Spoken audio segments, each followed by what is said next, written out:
Jones had spent his entire life rescuing canines that the world had given up on. He thought he would retire quietly until the transport truck arrived carrying a failed dog named Rex. This German Shepherd was unlike any case Jones had ever faced. Aggressive, unpredictable, and drowning in a terror no handler could reach. Jones tried everything he knew, but Rex only grew more frantic. That was all Victor, the ambitious new manager, needed to declare Jones unfit for the job and order Rex to be euthanized. Heartbroken, Jones went to say goodbye. But that morning, something extraordinary happened. Rex, who never stopped barking, fell silent and locked eyes with a homeless boy standing behind the fence. Who was he? And why did Rex respond only to him? With just 7 days to defy Victor's decision, their fight for redemption begins now. If this story moves you, comment where you're watching from, and don't forget to subscribe for more inspiring stories. A pale winter dawn settled over the Canine Rehabilitation Compound, casting thin silver light across the frost-bitten walkway and rust-colored kennels. For most people, this isolated center at the edge of the pine forest was a way station for damaged working dogs, a place no one talked about unless they had to. But for Jones Carter, lean, gray-haired, and carrying the soft tremor of age in his hands, it was the only home that had never abandoned him. Jones, now in his late 60s, walked with the steady gait of someone who had spent decades letting animals set the rhythm of his life. His frame was wiry, his shoulders slightly rounded from years of leaning into cages, lifting crates, and kneeling beside frightened dogs. Deep lines cut across his face like dried riverbeds, but his blue-gray eyes held a softness that refused to dull. Even when his body faltered, that quiet fire inside him never did. The dogs trusted him instinctively.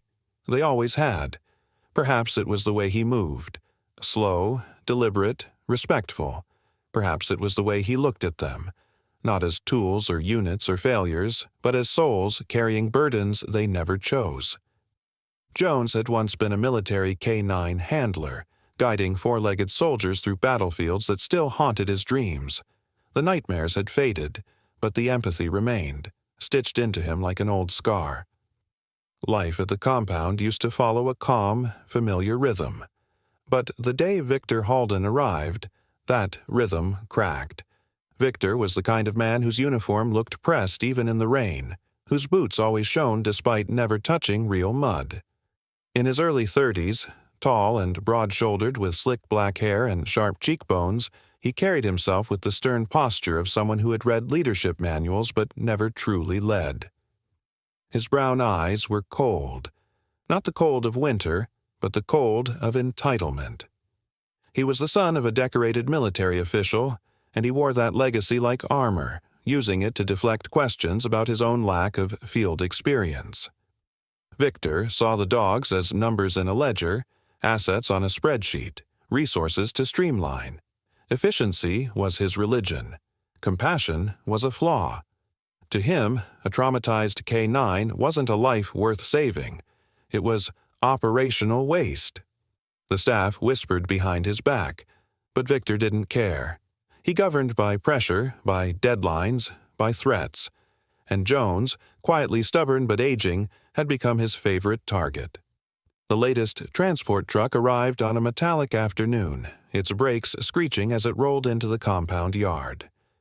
Jones approached with a clipboard he barely glanced at, his eyes scanning crates instead, reading fear, tension, and trauma the way other men read maps. Several dogs cowered, their fur matted, their eyes darting nervously, but one presence cut through the noise immediately. Rex. A German shepherd around 4 years old, though he carried himself with the heaviness of a creature twice that age. His coat was a mixture of dark sable and ash gray, thick but patchy in places from rubbing against crate walls.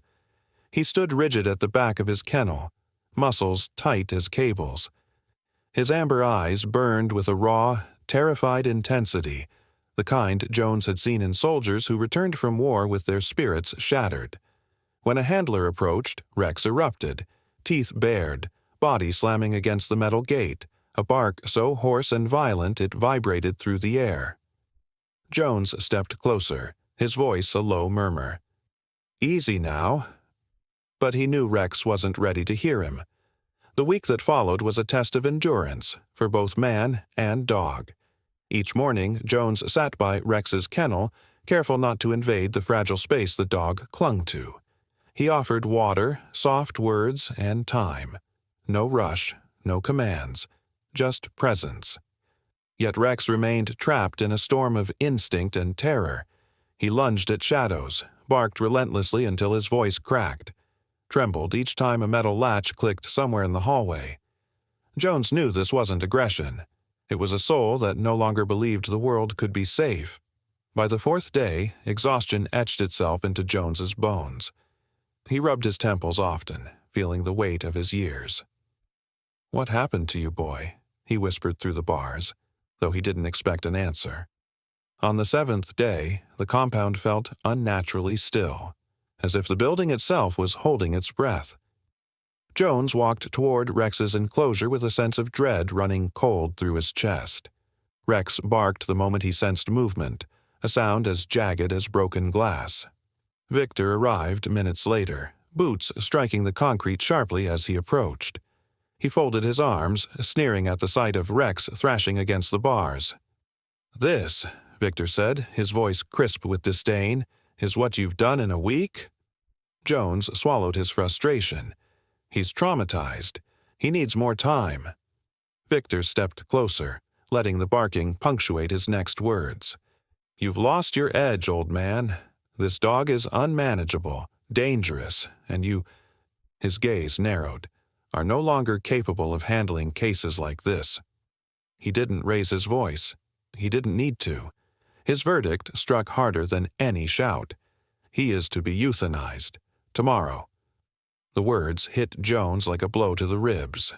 His breath trembled. For a moment, he thought he had misheard, but Victor's expression made it clear. This was final. Rex barked louder, as if protesting a sentence he somehow knew was meant for him. Jones fought back. "There's still a chance.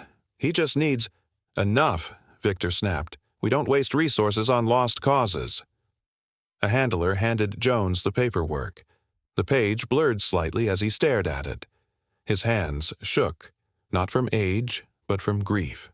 And with the weight of a man betraying his own principles, he signed the form he never wanted to sign. That night, long after everyone left, Jones returned to Rex's kennel. The hallway lights flickered weakly, casting soft shadows over the trembling shepherd. Rex did not bark this time. He only watched Jones with wary, wounded eyes, as if sensing something irreversible hung between them. Jones pressed his palm against the cold bars. His voice cracked into a whisper too fragile for the empty hall. "I'm so sorry, boy. I failed you." It was the first time in years he felt truly powerless, and the first time he feared he might lose more than just a dog. He might lose the purpose that had kept him alive all this time. A thin, morning fog clung to the training compound, softening the edges of the kennels and turning the world into a muted watercolor. Jones walked its narrow corridor with a heaviness he could feel deep in his chest, the sort of heaviness that settled in after a bad decision, even if it was forced upon him. Today was supposed to be Rex's last dawn. The thought alone made his steps slow, his breath tight. He had rehearsed his goodbye during the sleepless night, knowing it might be the final thing he ever said to the frightened shepherd who had refused every hand that tried to reach him. But when Jones approached Rex's enclosure, the first disruption struck him, not from sound, but from the absence of it. Rex was not barking. The air felt wrong, too still, too expectant. Jones frowned, tightening his grip on the metal clipboard as he drew closer. Rex stood with rigid posture, his ears pricked not toward Jones, but toward something outside the chain-link fence. A faint rustle of gravel behind him made Jones spin around. There, half hidden by the shadow of an overgrown juniper bush, stood a boy he had never seen before. He looked no older than 13 or 14, lean to the point of fragility, with limbs that seemed a little too long for his thin frame. His skin was a deep, warm brown, matching the desert earth around them, and his clothes were threadbare, a faded gray hoodie with one torn sleeve, jeans frayed at both knees, and shoes that had long lost their soles. His hair was tightly curled and cropped close to his scalp, and his eyes, large, amber brown, shimmering under the morning gray, held the wary alertness of someone who had learned to survive by noticing what others ignored. He stood perfectly still, his hands tucked into the sleeves of his hoodie like he was trying to keep himself small. Jones recognized that posture. It was the posture of someone used to being chased away. "What are you doing in here, son?" Jones asked, not unkindly. The boy didn't answer. Instead, his gaze remained locked on Rex, who now stood with his head slightly lowered, not in aggression, but in something closer to uncertainty. The absence of violence in the dog's eyes struck Jones like a jolt. It wasn't trust, but it wasn't fury either. The boy finally spoke, his voice soft, almost carried away by the fog. "He's hurting. Not angry." Jones blinked. The words were delivered not as a guess, but as an observation. A quiet truth the boy seemed to understand instinctively. Before Jones could respond, the sharp clack of expensive boots on concrete cut through the morning haze. Victor Halden strode toward them, his expression already twisted in irritation. Today he wore a neatly pressed black field jacket, though Jones doubted it had seen a real field. His jaw was clenched, a faint 5 o'clock shadow outlining the sharp angles of his chin and making him appear even harsher than usual. His dark eyes flicked from Jones to the boy, then to Rex, calculating, annoyed, territorial. "And what," Victor demanded, "is that child doing on my property?" "He wandered in," Jones replied, stepping slightly in front of the boy. Victor looked Peter over with a slow, disdainful smirk. "Charming. A stray trying to rehabilitate another stray. How poetic." Then he added, "And how completely ridiculous." The boy didn't flinch, but his hands curled more tightly inside his sleeves. "He says Rex is hurting," Jones said quietly. "And Rex listened to him, Victor." The dog went silent. Victor laughed, a short, sharp exhale that held no humor. "Please, this filthy kid accidentally stumbled into the right angle of sight, that's all. Trauma cases like Rex don't respond to luck." "He might have a gift," Jones said firmly. "A gift?" Victor scoffed. "If the old man wants a fairy tale, fine. Let's make a deal." He stepped closer, lowering his voice but keeping the venom. "Let the boy try. One attempt. If he fails, even once, your little career ends today. You retire early like you should have done years ago, and Rex gets put down anyway." He extended a hand mockingly. "Do we have an understanding?" Jones stared at Victor's hand but didn't take it. Instead, he looked at the boy, at the way his throat bobbed nervously, how his thin fingers trembled but refused to retreat. Those eyes held something he had not expected to find this morning: determination, fragile but burning, something Rex might recognize. Jones nodded slowly. "We do." Victor's triumphant smirk made Jones's stomach twist, but the decision was made. The boy stepped closer to Jones and whispered, "My name's Peter." Peter, a small name for a child carrying the weight of too many nights alone. "We've got 1 week," Jones murmured. Peter turned his attention back to Rex. "Then we better start today." Jones watched as the boy approached the kennel, not touching the gate, not leaning in, just standing a safe distance away. Rex watched him, his body taut, ears twitching with conflicted energy. The dog trembled once, twice, but he didn't bark.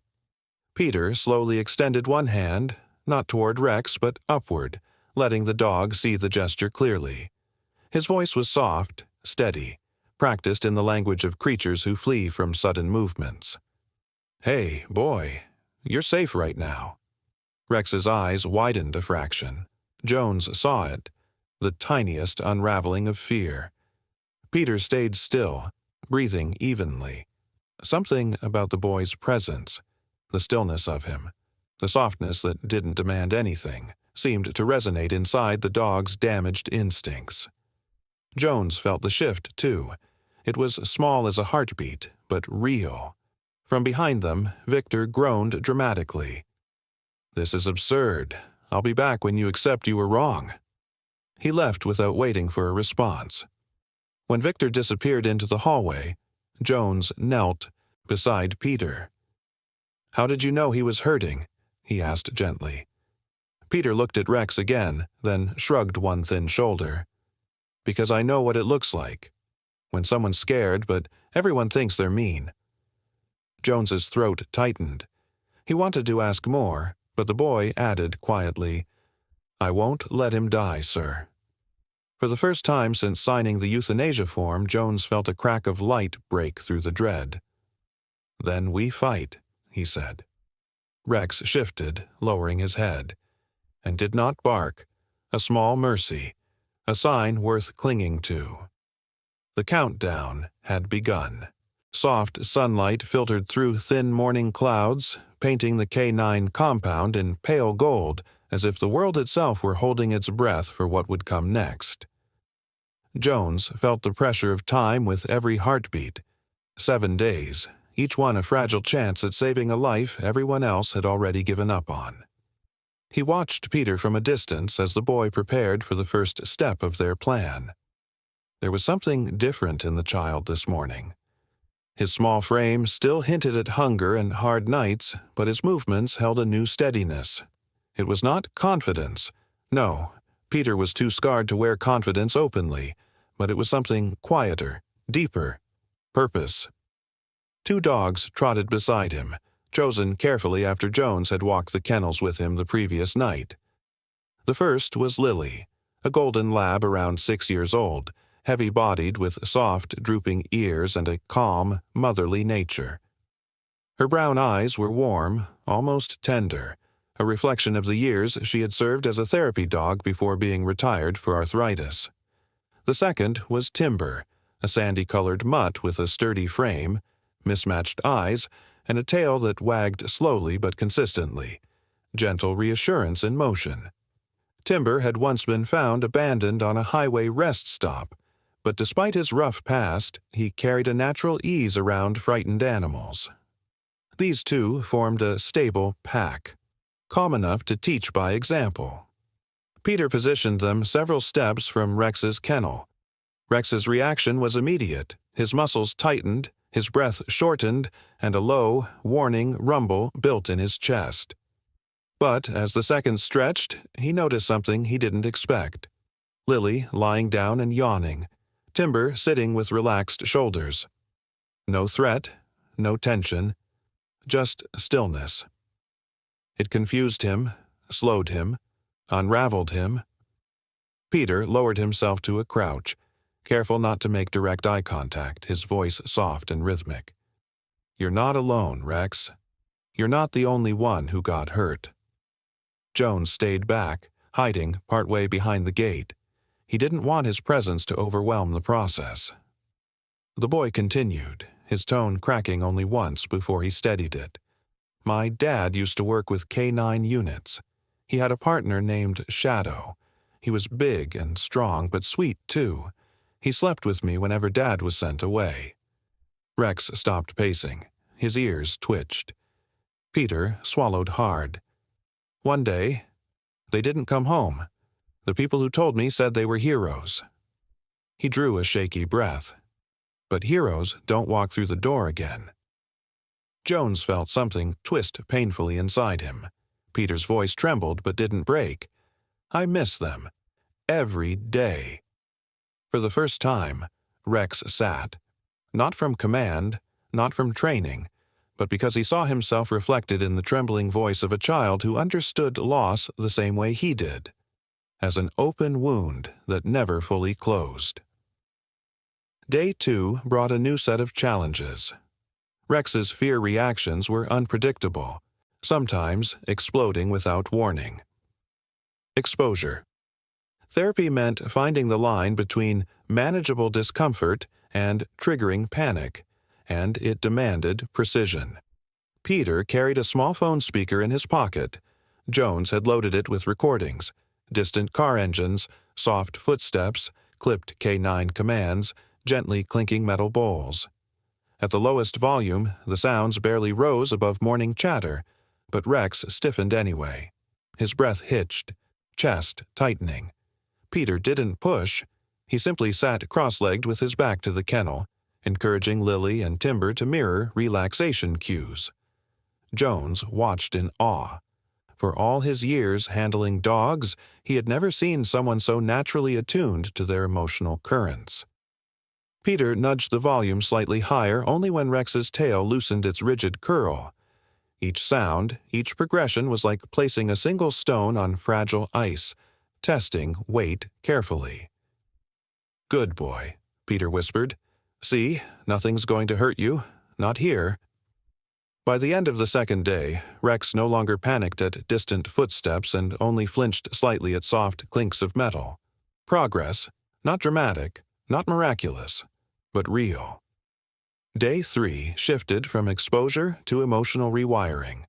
Desensitization paired with counter-conditioning required Jonathan, a quiet man in his 40s with sandy hair and a narrow build, to walk past at a distance while holding a bag of soft treats.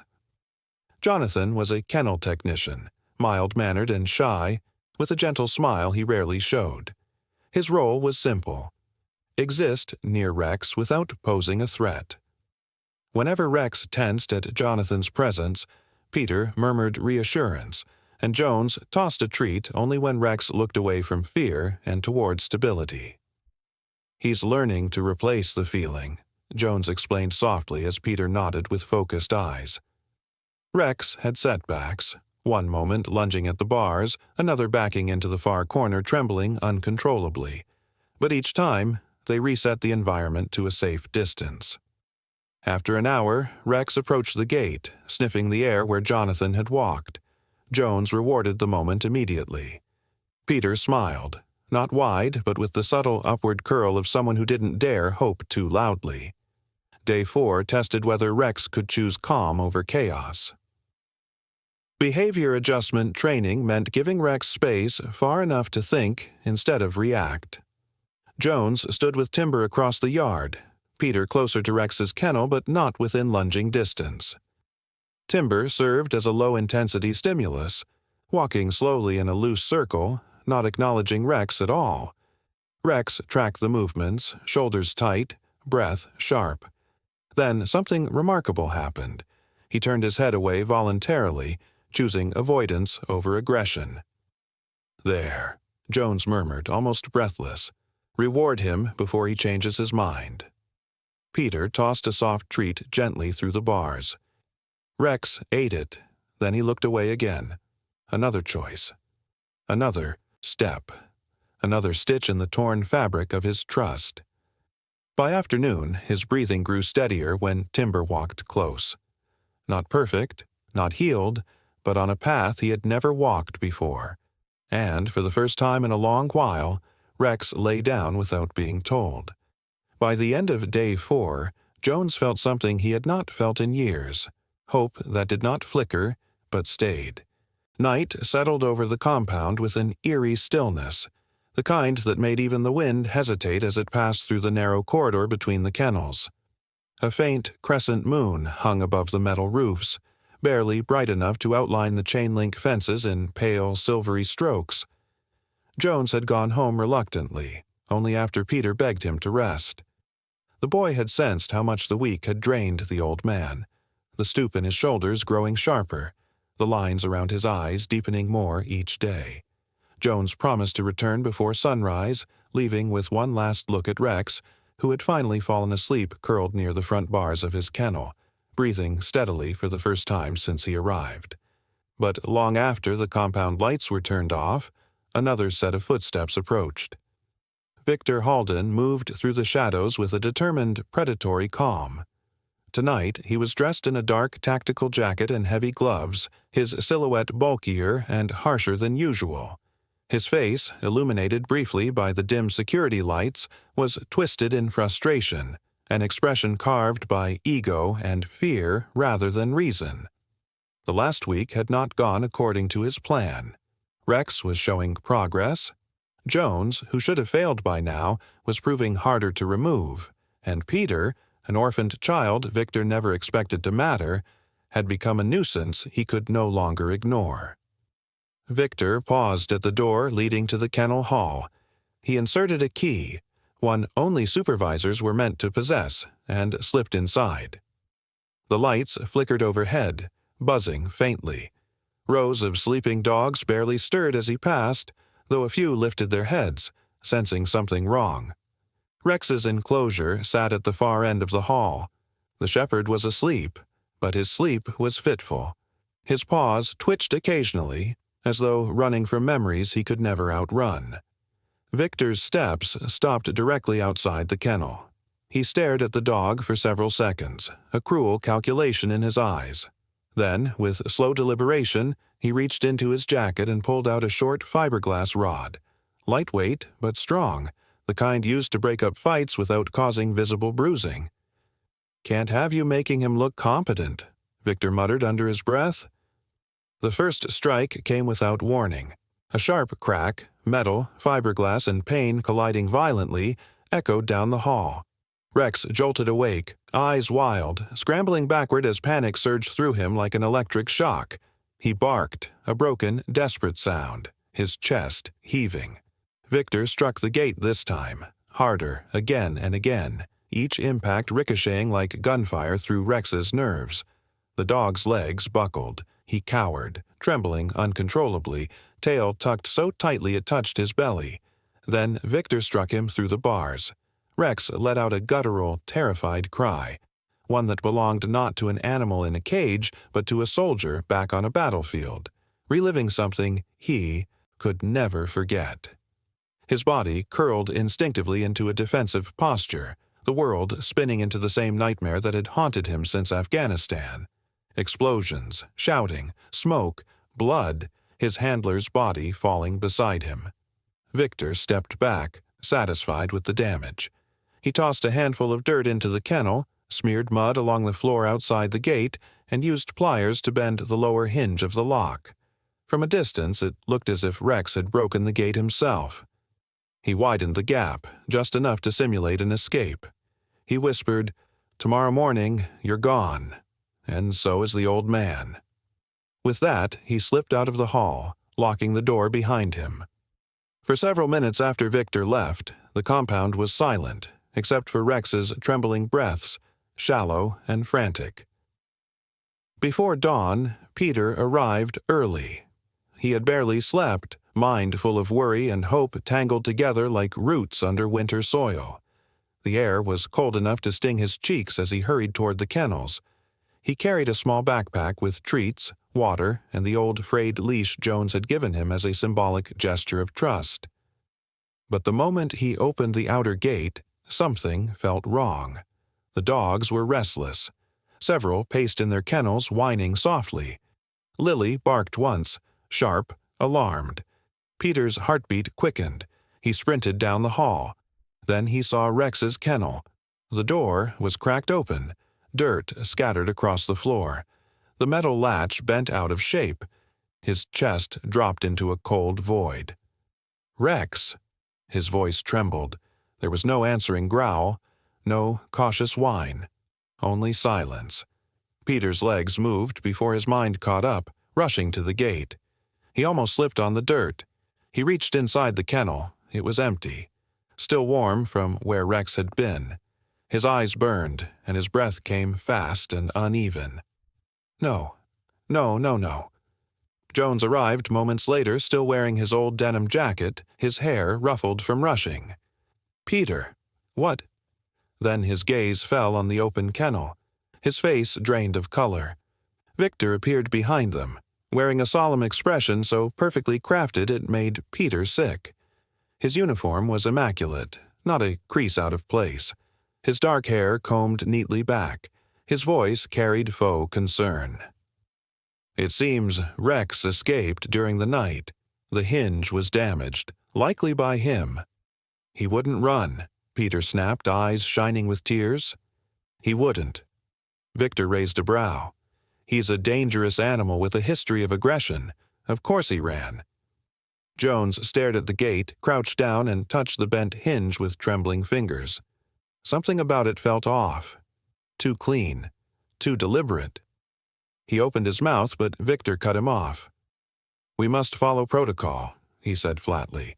"If Rex isn't found today, he will be euthanized immediately upon recovery. No exceptions." The words landed like a blow. Peter covered his face with both hands, shoulders shaking. Jones felt his heart fracture, not just for Rex but for the boy who had believed so fiercely in saving him. Victor stepped aside, pretending to give them room, though a faint smirk lingered at the corners of his mouth when he turned away.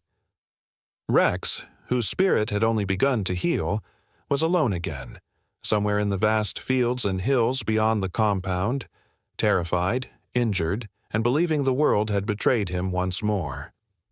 And the clock was already ticking. The first light of dawn crept over the ridge like a wounded breath, thin and cold, spilling across the vast stretch of wilderness behind the K9 compound. A pale fog clung to the foothills, drifting low along the brush as if trying to hide what had unfolded hours earlier. Jones stood at the edge of the forest line, one hand gripping a worn tracking leash, the other resting on his knee as he caught his breath. Peter stood beside him, shivering not from the cold, but from the fear pulsing beneath his ribs. The boy's small frame looked even smaller beneath the oversized hoodie, but his eyes burned with a stubborn, trembling determination. Rex had fled this way. Injured, terrified, and drowning in memories no creature should have to revisit. "Tracks go north," Jones murmured, crouching to study a patch of disturbed soil. His voice was hoarse, drained, but focused. His fingers traced the edges of the paw prints. Deep impressions, uneven, the right hind paw dragging slightly. "He's hurt. Bad." Peter knelt beside him, careful not to touch anything that could obscure the prints. A thin young woman from the administrative office, Mara, had followed them this far before stopping. Mara was in her late 20s, tall and slim with sandy blonde hair pulled into a loose ponytail. She had sharp, observant green eyes and a softness in her voice that contrasted with Victor's cold authority. Mara handed Jones a small first aid pouch. "Call on the radio if you need backup," she said quietly. I hope you find him." Her concern was genuine, though tinged with helplessness. She wasn't a handler, never trained for field searches, but she stayed until Jones reassured her they would be safer alone. As she returned to the compound, the mountain loomed ahead, dark pines rising like ancient sentinels guarding a labyrinth of ravines, cliffs, and hidden creeks. Rex had run straight into it. Jones exhaled slowly. "All right, kid. Stay close. We follow his trail, but we move quiet." Peter nodded. His breathing trembled, but he forced his feet forward. "Rex won't let himself die out there," he whispered, almost as if trying to convince the trees. "He's too strong." Jones looked at him from the side. "Strength doesn't protect you from ghosts." They walked deeper into the wooded terrain. Fallen pine needles cushioned their steps. Branches overhead clattered softly in the wind. Every so often, Jones raised his hand, signaling Peter to stop, crouch, or adjust distance. Silent battlefield gestures ingrained into him decades ago. Peter followed each one instinctively as if mimicking a dance he had learned long ago beside Shadow. About an hour into the climb, they found the first sign of Rex's distress. Blood smeared across a cluster of rocks, faint but unmistakable. The metallic scent hit them both. Peter's breath hitched. "He's bleeding." Jones touched the smear, rubbing it gently between his fingers. "Not arterial, but he's scared. He's running blind." They continued, the terrain steepening. The wind grew colder and sharper as it funneled between the ridges. Birds took off from high branches, startled by something unseen. After nearly 2 hours, Peter caught sight of something just ahead, a torn patch of fur snagged on a jutting branch. He snatched it gently, clutching it like it might dissolve. "Jones, it's Rex's. I know it." Jones nodded grimly. "We're close." The faint sound of cascading water reached them. A small ravine cut through the slope, fed by a thin mountain stream. The rocks were slick with moisture, moss clinging like velvet. And then Peter saw it, deep impressions at the edge of the ravine, claw marks scrambling for purchase, and a long slide down the rock face. "Jones!" he cried, already rushing forward. Jones followed quickly, his eyes scanning the shadows beneath the slope. The ravine dipped into a narrow crevice between two tall rock walls, gloomy, tight, and dangerous, and somewhere within that crevice. A broken whimper echoed upward. Peter's heart lurched. "Rex!" He scrambled toward the ledge, dropping to his knees at the lip of the crevice. Below, wedged between two angled slabs of stone, was Rex. His right hind leg was twisted awkwardly, trapped between rocks. His coat was matted with dirt, and his chest rose and fell in harsh, panicked bursts. His amber eyes were wide with terror, darting wildly as he tried to push himself backward, only to cry out in pain. Jones grabbed Peter's shoulder before the boy could leap in blindly. "Slow. Think. If we startle him, he'll break his leg." Peter sucked in a shaky breath and nodded. He crawled closer, stopping just at the edge where the stone dropped sharply away. The wind funneled through the crevice, carrying the boy's scent downward. Rex's head jerked up. He growled, instinctive, defensive, terrified. Peter whispered softly, letting the words flow like water over stone. "Rex, it's okay. It's me. I'm here." The dog's breathing hitched, the growl fading into a trembling whine. The boy continued, voice steadying as he let his memories guide him. "Shadow used to get scared, too. After the explosions, he'd shake just like you're shaking right now." His voice softened even more. "But he always trusted me to be still when he needed stillness." Peter set his hands flat on the stone. "You're not alone, Rex. Not this time." Something cracked open in the air, light, fragile but real. Jones moved next. With the slow, practiced control of an old soldier approaching a wounded comrade, he slid down the slope on his hip, angling his body so he wouldn't appear dominant or threatening. His face, weathered and lined, carried only calm. He positioned himself several feet from Rex, turning his body sideways, never fully facing the dog, his gaze lowered. One hand extended slowly, fingers loose, palm angled toward the ground. Rex trembled harder. Memories of pain, of shadows wielding weapons flickered in his eyes. But then he caught Jones's scent, familiar, steady, never harmful, and Peter's voice continued to fill the crevice like a warm blanket. Jones whispered, "Easy, boy. We've got you." After several agonizing seconds, Rex's head dipped. Then, trembling violently, he nudged Jones's fingertips. Jones closed his eyes briefly, overwhelmed. "Good boy."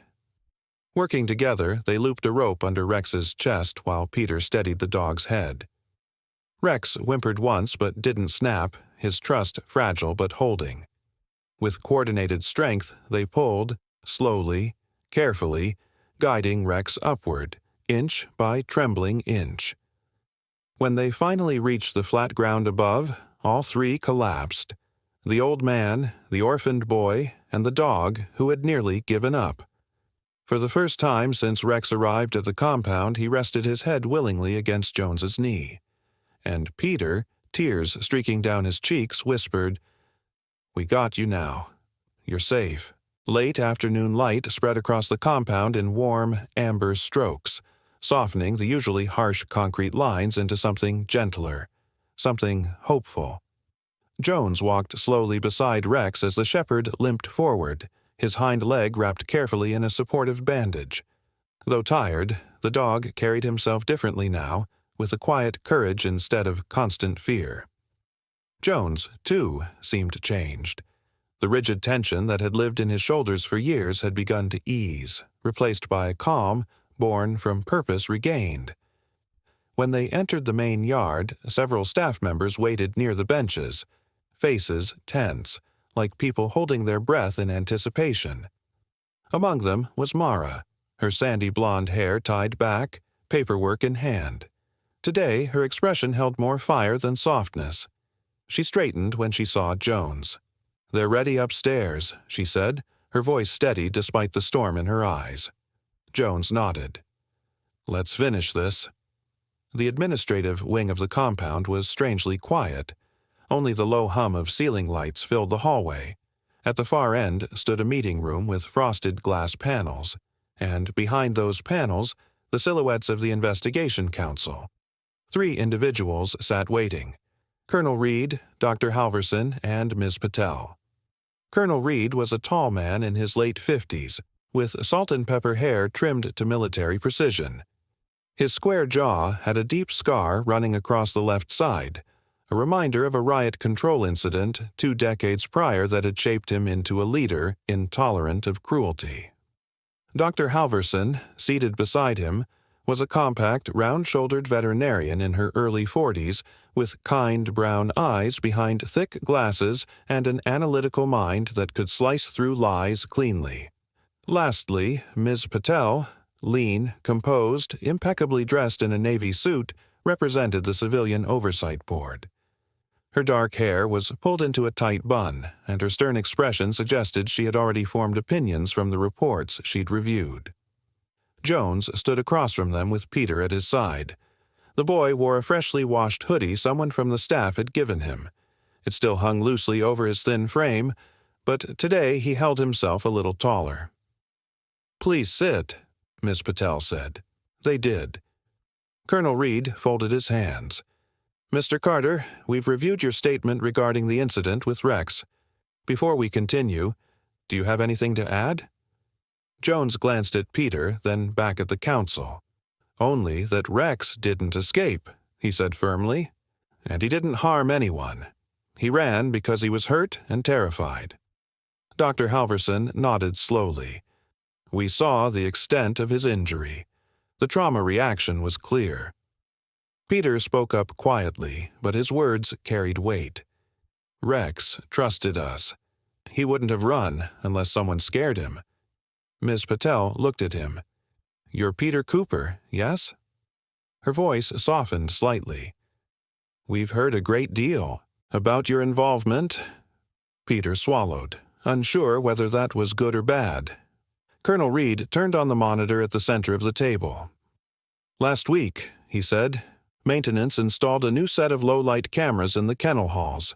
They were scheduled for activation at the end of the month. However, due to a system sync error," he clicked the remote, "they activated early." The screen lit up. Jones's breath caught. Peter's fingers tightened around the edge of his seat. The footage played. Victor entering the kennel hall late at night, fiberglass rod in hand, approaching Rex's cage with predatory calm. The sickening crack of the rod striking metal echoed through the speakers. Then another strike. This one through the bars, making Rex collapse in terror. They watched the dirt scattering, the hinge being bent, the door pried open.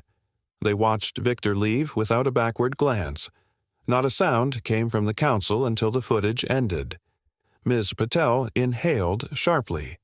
"That is more than misconduct. That is cruelty and intentional sabotage." Dr. Halverson shook her head, visibly shaken. "Rex's entire psychological collapse makes sense now." Colonel Reed pressed his lips into a hard line. "Victor Halden acted with malice. Effective immediately, he is dismissed and barred from any future involvement with federal or civilian K-9 programs."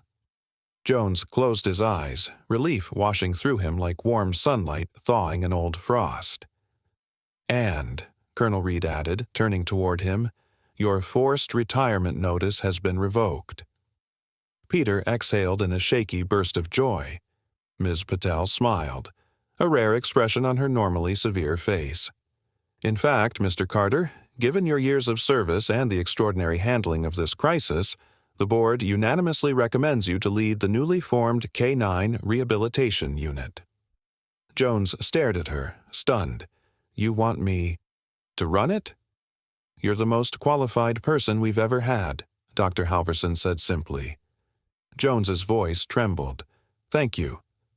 "And as for you," Ms. Patel said, looking at Peter, "the Veterans Association has offered you a full academic scholarship, should you choose to accept it. They were moved by your bravery and your unusual ability to connect with traumatized animals." Peter's eyes widened, disbelief turning into a spark of hope. "A scholarship? For me?" "Yes," Colonel Reed said gently. "For you. The world needs more hearts like yours."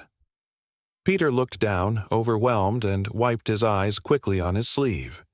The meeting ended with signatures, formal acknowledgments, and a weight finally lifted from Jones's shoulders.